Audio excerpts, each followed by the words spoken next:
Hello बच्चों, तो आप सभी का स्वागत है हमारे और नर्सिंग एकेडमी के यूट्यूब चैनल पे। तो मैं आदित्य पांडे आ गया हूँ एक नए वीडियो के साथ, और इस वीडियो में हम पढ़ने वाले हैं बायोडाइवर्सिटी क्या होती है।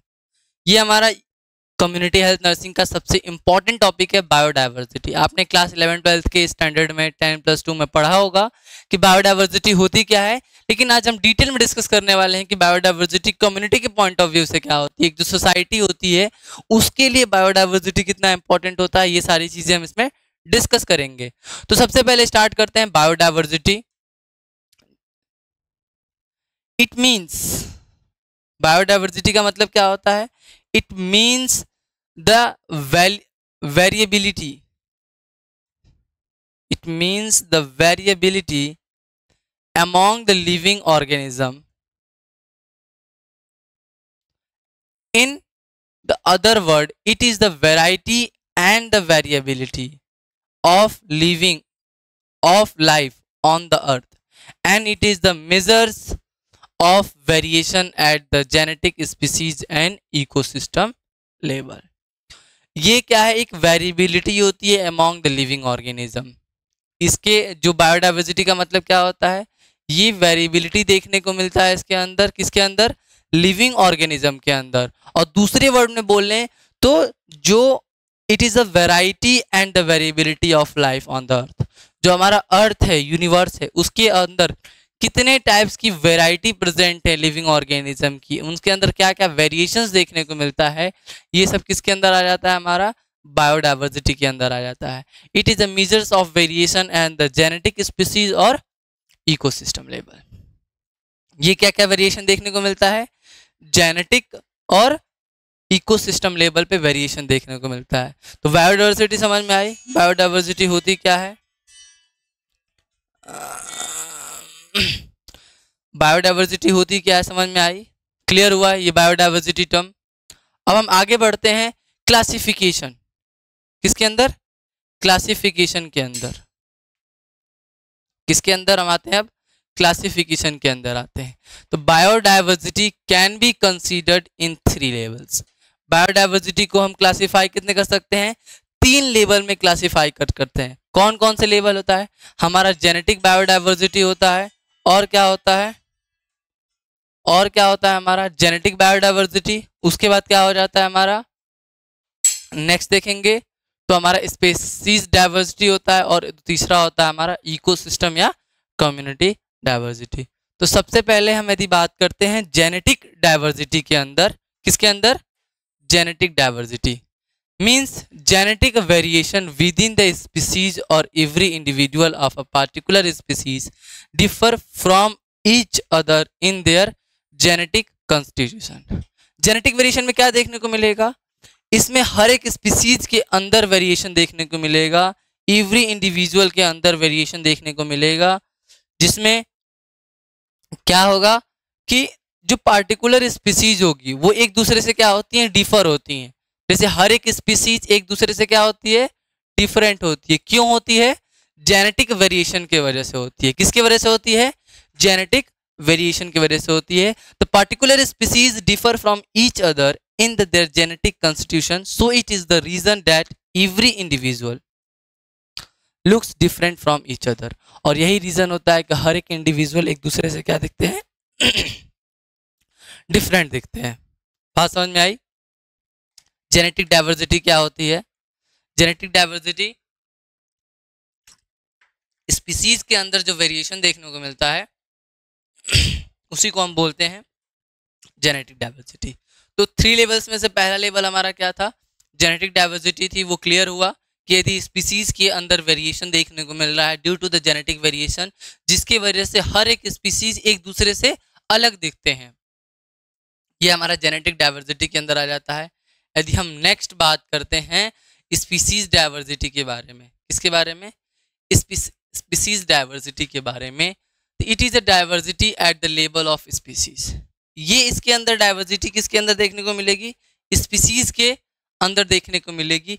It include all the species ranging from plant to the different micro organism. No two individual of the same species are exactly similar, example the human. हमने पहले बात की जेनेटिक वेरिएशन पे जो स्पीसीज होती हैं, अलग अलग स्पीसीज के अंदर अलग अलग कैरेक्टरिस्टिक्स होते हैं, उनका अपीयरेंस अलग अलग होता है। लेकिन यदि हम स्पीसीज लेवल पे बात करें तो एक स्पीसीज के, यदि हम एक ही स्पीसीज सेम स्पीसीज के दो इंडिविजुअल को ले लें, दो ऑर्गेनिज्म को ले लें, तो जो उनके अंदर वेरिएशंस होगा वो देखने को मिलेगा। किसी भी सेम स्पीसीज के दो इंडिविजुअल्स का जो अपीयरेंस है वो सिमिलर नहीं हो सकता है। ये वर्ड जो लिखा है ना, एग्जैक्टली सिमिलर नहीं हो सकता, एग्जैक्टली सिमिलर नहीं हो सकता है किसी भी सेम स्पीसीज के टू इंडिविजुअल्स का यदि हम अपीयरेंस देखें तो ये हमारा जो स्पीसीज डाइवर्सिटी होता है यही एक्सप्लेन करता है कि यदि सेम स्पीसीज के दो या दो से ज़्यादा इंडिविजुअल को ले लें तो उनका जो अपीयरेंस होता है वो कभी भी एग्जैक्टली सेम नहीं हो सकता है। तो ये हमारी स्पीसीज डाइवर्सिटी को क्या करता है, एक्सप्लेन करता है। हम आगे बात करें किसके अंदर, इकोसिस्टम या कम्युनिटी डाइवर्सिटी के बारे में। तो सबसे पहले हम बात करते हैं इकोसिस्टम या community diversity. The variation in geographical communities, किसके अंदर, communication and geographical communities is known as a ecosystem diversity. और इसको हम क्या बोलते हैं, इकोसिस्टम डाइवर्सिटी बोलते हैं। It include the variation in the community in which species lives. Ecosystem is a collection of living and non-living organism and their interaction with each other it known as a ecosystem। ये क्या होता है कि हमारा जो it include variation in the community which species live in ecosystem is a collection of a living and non-living organism and their interaction with the each other। ये जो community हमारे है, जो हमारा इकोसिस्टम है, कम्युनिटी है, उसके अंदर वेरिएशन देखने को मिलता है। किसी भी इकोसिस्टम के अंदर क्या होती है, बहुत सारी कम्युनिटीज होती हैं। इकोसिस्टम का डेफिनेशन ये है कि इंटरेक्शन ऑफ कम्युनिटी या organism with themselves and with their physical environment. तो हमारे कम्युनिटी के अंदर क्या देखने को मिलता है, इकोसिस्टम के अंदर वेरिएशन देखने को मिलता है। यही इसको एक्सप्लेन करता है इकोसिस्टम और कम्युनिटी डाइवर्सिटी। तो हमने अभी तक क्या बात की कि बायोडाइवर्सिटी होती क्या है और बायोडाइवर्सिटी की लेवल्स की बात की, क्लासिफिकेशंस की बात की।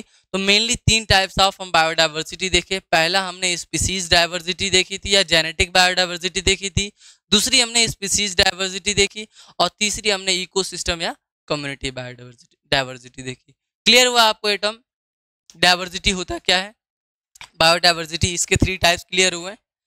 पहला टाइप था हमारा जेनेटिक, दूसरा हमारा था स्पीसीज और तीसरा हमारा ये कम्युनिटी। आप चाहें तो एक एक का स्क्रीनशॉट ले सकते हैं।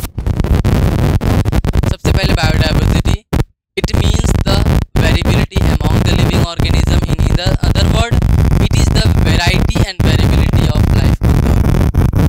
हम बात करते हैं क्लासिफिकेशन, तो थ्री लेवल्स में क्लासिफाई किए गए हैं। पहला हमारा जेनेटिक डाइवर्सिटी, दूसरा स्पेसिफिक डाइवर्सिटी और तीसरा ecosystem community diversity.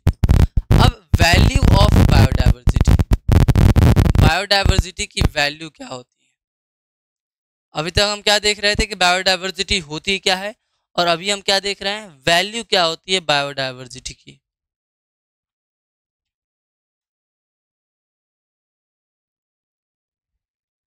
The species of many kinds perform the sum of the other function in an ecosystem.